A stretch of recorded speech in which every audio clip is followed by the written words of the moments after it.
भारत की बेटी सुनीता विलियम्स ने अपनी मातृभूमि का नाम पूरी दुनिया में रोशन कर दिया है। वो अंतरिक्ष से सुरक्षित वापस लौट आई हैं।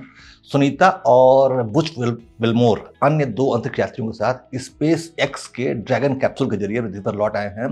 पिछले साल जून 2024 में ये लोग सिर्फ 8 दिनों के लिए अंतर्राष्ट्रीय स्पेस स्टेशन पर गए थे, लेकिन ये एस्ट्रोनॉट्स 9 महीने बाद ही वापस लौट पाए, क्योंकि बोइंग का जो स्टारलाइनर यान उनको वापस धरती पर लाने के लिए भेजा जाने वाला था वो खराब हो गया था।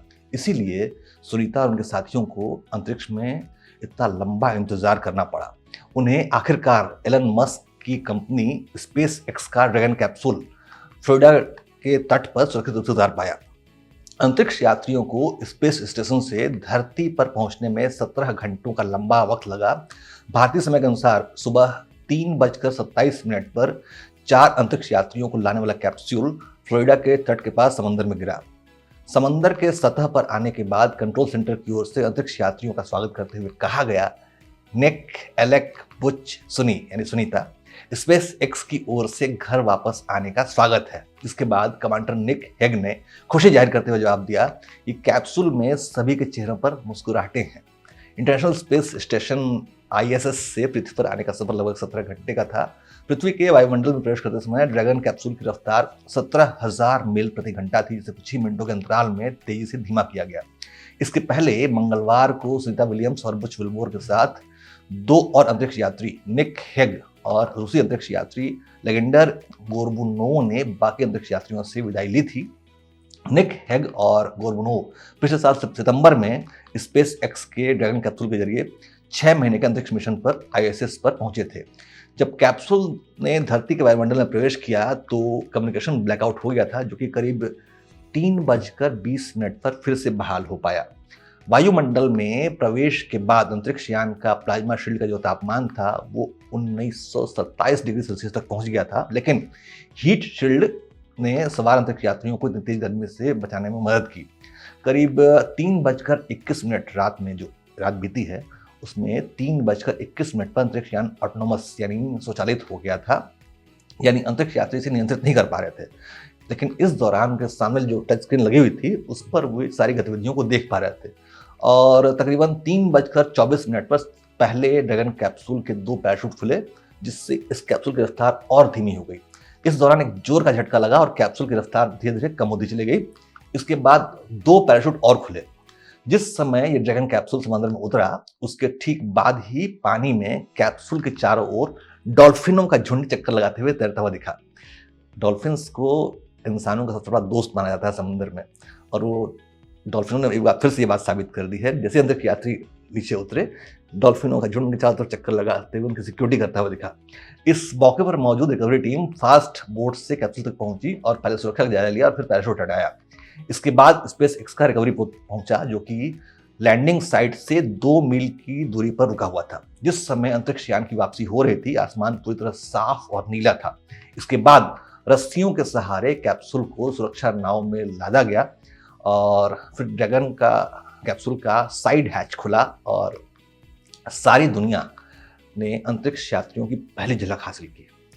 अंतरिक्ष में करीब 286 दिन बिताने के बाद सुनीता विलियम्स और बुच विल्मोर ने धरती की ताजी हवा में सांस ली। क्रू के कैप्सूल से निकलने के पहले एक कैमरे ने अंदर की तस्वीरें खींची। इन सभी तस्वीरों में सभी यात्री हाथ हिलाकर हम पृथ्वीवासियों का अभिवादन करते हुए दिखे। क्रू 9 के commander Nick Hague Dragon capsule से बाहर निकलने वाले पहले यात्री थे। वो बाहर निकले, कैमरे की ओर देखकर मुस्कुराए, हवा में हाथ लहराया और आगे निकल गया। कैप्सूल से निकलने के ठीक पहले सुनीता विलियम्स और विल्मोर ने कैमरे की ओर हवा में हाथ लाकर खुशी जाहिर की। करीब 9 महीने तक इंटरनेशनल स्पेस स्टेशन पर रहते हुए इन दोनों यात्रियों ने हर दिन 16 बार, यकीन मानिए इन यात्रियों ने प्रतिदिन 16 बार सूर्योदय और सूर्यास्त देखा। अब इसी से अंदाजा लगाया जा सकता है कि इससे तालमेल बिठाना उनके लिए कितना चुनौतीपूर्ण रहा होगा, क्योंकि धरती पर हम सिर्फ एक सूर्योदय और एक सूर्यास्त देख पाते हैं, जिसकी में आदत पड़ी हुई है। तो सोचिए अंतरिक्ष में बैठकर उन्होंने 16 बार सूर्योदय और सूर्यास्त देखा। हालांकि नासा के कमर्शियल क्रू प्रोग्राम के मैनेजर स्टीव स्टिच ने बताया कि अंतरिक्ष यात्रियों की सेहत ठीक है। ये अंतरिक्ष यात्री कुछ समय के लिए रिकवरी शिप पर रहेंगे और फिर उन्हें ह्यूस्टन ले जाया जाएगा। हालांकि अंतरिक्ष यात्रियों का मेडिकल चेकअप भी किया जा रहा है और जब ये प्रक्रिया पूरी हो जाएगी, इसके बाद उनको अपने परिवार से मिलने की इजाज़त मिलेगी। आमतौर पर इसमें 1 दिन का समय लगता है और इस दौरान वे अंतरिक्ष में रहते हुए बिताए हुए अपने समय के बारे में बात करेंगे और फिर छुट्टी पर चले जाएंगे। अधिकांश यात्रियों का अंतरिक्ष में रहने का समय अधिकतम 6 महीने का ही होता है, लेकिन सुनीता विलियम्स और बुच विल्मोर को वहाँ पर 9 महीने रुकना पड़ा और अंतरिक्ष में रहते हुए इसका शरीर पर काफ़ी बुरा असर पड़ता है। खुद को फिट रखने के लिए अंतरिक्ष यात्रियों को प्रतिदिन 4 घंटे तक व्यायाम करना पड़ता है। हालांकि शून्य गुरुत्वाकर्षण में भारहीनता की वजह से हड्डियां और मांसपेशियां कमजोर हो जाती हैं। शरीर में खून का प्रवाह गुरुत्वाकर्षण की वजह से आसान होता है और अंतरिक्ष में रहते हुए इस पर भी असर पड़ता है। आंखों में द्रव इकट्ठा होने से आंखों की रोशनी प्रभावित होने लगती है। इसके अलावा अंतरिक्ष यात्रियों को रेडिएशन का भी सामना करना होता है। इसीलिए आईएसएस पर मौजूद अंतरिक्ष यात्रियों के स्वास्थ्य पर बहुत ही बारीकी से नजर रखी जाती है।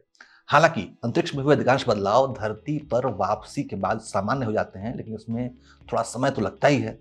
नासा स्पेस मिशन ने बयान जारी करके बताया है कि सुनीता विलियम्स और बुच ने आईएसएस पर रहते हुए करीब 900 घंटों तक रिसर्च की है और इस दौरान उन्होंने 150 वैज्ञानिक प्रयोग किए हैं। उन्होंने नासा अंतरिक्ष यात्रियों के लिए द्वारा किए गए प्रयोगों को देश और दुनिया के लिए लाभदायक बताया और उम्मीद जताई कि इस दशक के अंत तक मंगल ग्रह पर इंसान उतारने के नासा के लक्ष्य में जो डेटा उन्होंने कलेक्ट किए हैं वो बहुत ही मददगार साबित होंगे। भारत की बेटी सुनीता विलियम्स का ये अंतरिक्ष दौरा पूरी दुनिया के लिए लाभप्रद साबित होने वाला है और इसने हमारे देश का नाम पूरी दुनिया में रोशन किया है। जय हिंद, जय भारत।